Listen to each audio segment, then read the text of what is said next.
Is China short on cash? Beijing has tweaked its foreign exchange rules. It wants foreign investors to buy Chinese bonds. Reports say China is opening up. But why do the Chinese need more money?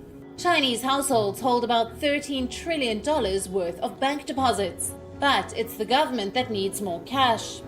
In July, the Chinese government began mulling new special bonds, and in China could be caught in a debt trap of its own. And it is borrowing more to get out of it. What's happening in China is nothing short of a financial earthquake, and guess what? The whole world is watching as China's bond market takes a wild ride no one quite expected. Here's the kicker. While the rest of the global economy struggles with rising interest rates and inflation, China is experiencing an outright bond boom, but it's not all roses and sunshine. No, far from it. Beneath this supposed boom is a troubling reality that could spell disaster not just for China, but for global financial markets.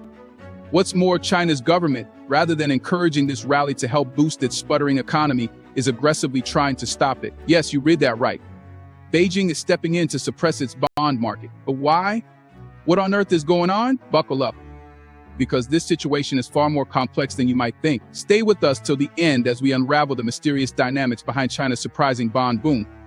Before we dive into the full story, we'd like to welcome you to our channel. If you're interested in the most pressing financial developments, geopolitical shifts, and how these events shape the world, then you're in the right place. Today's deep dive into China's bond boom is one you won't want to miss. Let's get into it. What happens when the world's second largest economy suddenly flips the script on its bond market? You'd think China would welcome its bond rally with open arms, right? Wrong. China's financial policymakers are terrified. Why? Because while bonds are supposed to be safe havens in times of economic uncertainty, China's bond boom may increase financial risks, not just domestically, but globally. The stakes couldn't be higher. Will China's attempts to rein in its bond market backfire? Or is there a deeper, more sinister agenda at play? The surprising boom and the sputtering economy. China's bond market has seen a historic rally in recent months, with yields on government bonds plummeting to near record lows. Currently, the 10-year Chinese government bond yields are hovering below 2.2%, placing China among the few major economies with such low borrowing costs, alongside Japan and Switzerland. Typically, when a country's bond yields fall, it signals that investors are flocking to bonds, seeking safe returns in the face of uncertainty. This sudden rush into bonds is in part due to growing fears surrounding China's economic stability and global financial risks. But here's the catch. While the bond market is booming, China's broader economy is in serious trouble. The economic engine that once drove global growth is now sputtering. Real estate, once the cornerstone of China's investment landscape, has collapsed. Stocks are in freefall, and the economy is limping along with rising unemployment and plaguing consumer spending. According to Alicia Garcia-Hero, an economist at Natixis, investment in China was driven by real estate, which collapsed. Chinese stocks have been doing poorly. There is nothing left, and that's the problem. With the broader economy on the ropes, government bonds have become the only relatively safe investment option. But is that a good thing? To understand the broader context of this bond rally, it's important to note that China's economic slowdown is part of a longer-term structural shift. Decades of breakneck growth fueled by infrastructure projects, real estate development, and export-oriented manufacturing are showing their limitations. The once thriving real estate market has slumped under the weight of massive debts, leaving developers like Evergrande in financial disarray and casting a long shadow over the entire sector. This has put a significant strain on consumer confidence. Homebuyers, who previously saw real estate as a solid investment, are now hesitant, contributing to a slowdown in demand across the economy.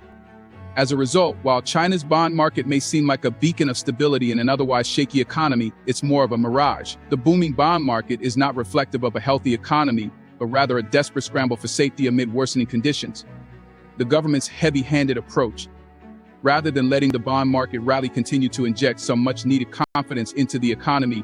Beijing has been busy stepping in to stamp it out. What's happening is unprecedented. China's government has taken drastic measures to prevent what it sees as a dangerous financial bubble from forming in the bond market. Bond prices have surged so much that long-term interest rates have hit the floor, and the government fears that this might lead to unintended consequences, not unlike the infamous Silicon Valley Bank collapse in the US last year, which was sparked by a similarly rapid rise in bond prices and low interest rates. The government's actions to suppress the bond market have been swift and decisive. Regulators have ordered some banks to halt the settlement of government bond purchases by investors, aiming to slow down the rapid surge in bond prices. Additionally, they have imposed strict reporting requirements on bond trading activities, which has had a chilling effect on market enthusiasm. These regulatory crackdowns indicate the severity of the situation, as Beijing is concerned about the potential risks that an overheated bond market could pose to the financial system. but why would a government want to stop a bond rally in the first place? Isn't a strong bond market a good thing? Well, not always. In China's case, the government is concerned that the bond boom could lead to a destabilizing bubble where prices rise too quickly, leaving investors and financial institutions vulnerable when the bubble bursts. This could trigger widespread financial instability, especially in a country where banks and insurance companies hold significant amounts of government debt. The People's Bank of China (POC) has also signaled its intention to rely more heavily on buying and selling government bonds as part of its monetary policy tools. However, despite these interventions, the bond market has continued to experience rapid growth, raising questions about the effectiveness of the government's approach. Are these measures enough to control the situation, or is China facing an inevitable financial crisis? Economic woes in full display. China's overall economic picture is looking increasingly grim. The property market, once the main driver of growth, is in freefall. New home prices fell 4.9% in July compared to a year earlier, the steepest decline in 9 years. At the same time, the unemployment rate ticked up by 0.2%, bringing it to 5.2%, with youth unemployment for those aged 16 to 24 surging past 17%, the highest rate ever recorded. Retail sales managed to grow by 2.7% in July, but even this slight uptick was driven largely by seasonal factors, with little impact on the underlying economic malaise.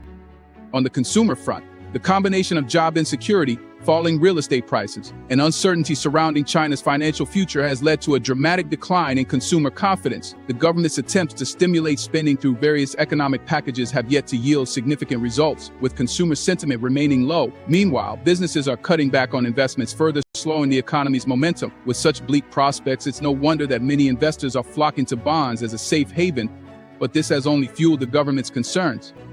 The specter of financial risk.